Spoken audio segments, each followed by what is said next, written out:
Let's start a little bit about the story on the car. It's a 1953 Chevy two-door sedan. It's something that I've had for 14, 15 years, just been sitting. The car was actually in a garage fire. The car didn't catch on fire, but the garage did. So a lot of the material came down on the car, so it burnt the roof, burnt the hood and the tops of the fenders, burnt the dash, the windshield, and smoked the whole inside of the interior. A little history behind the 53 Chevy for me. For some reason, I'm drawn to the 53 and 54 Chevy Bel Airs. It's kind of like the bastard stepchild of the Bel Airs.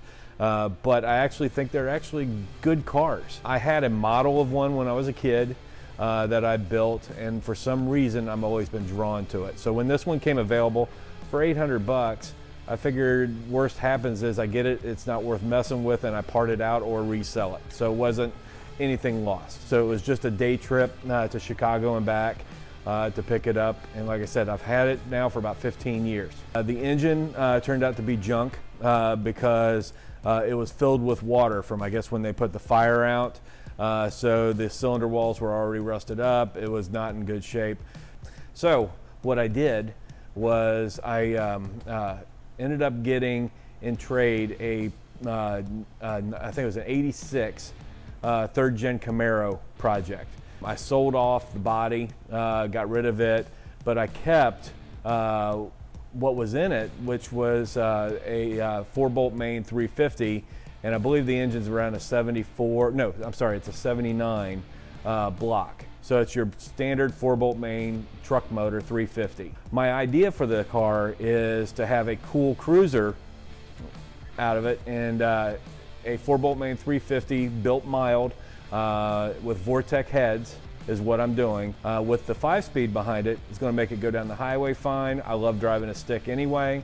It'll have a hydraulic clutch setup. So the whole idea behind this is to build this into a driver, and it's kind of a budget build. So I'm not doing a high-end, throw money at it kind of build where it costs a bunch of money. Turns out awesome, but it's pretty expensive. So for this car, I want to build it to be my daily driver. So to make it comfortable, drive well, have just enough pep in it that I like it. So I'm thinking, mid 300s horsepower wise.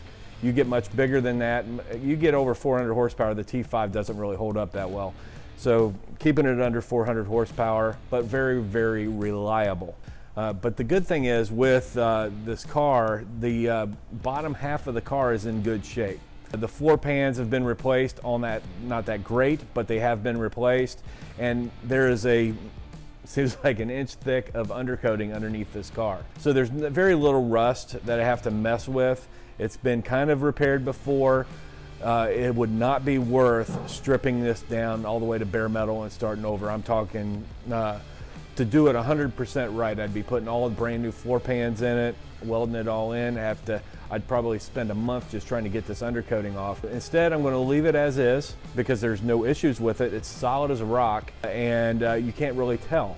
And I don't care if people know. I'm just telling you about the car. So with that, I've got a blank slate to mess with, and I'm looking forward to building this car. So I'm trying to get 2 to 3 hours a day on the car. I come out in the evenings when it's cooler and just see what I can get done. So the progress has been going good. I've got several parts for it already, like I said, with the engine.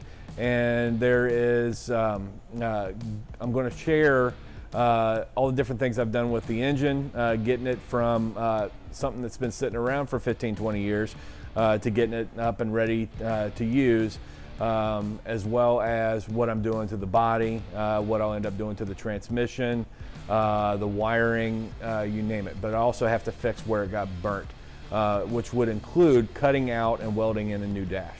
So hang tight and we'll see what we get done, and I'll just keep everybody posted.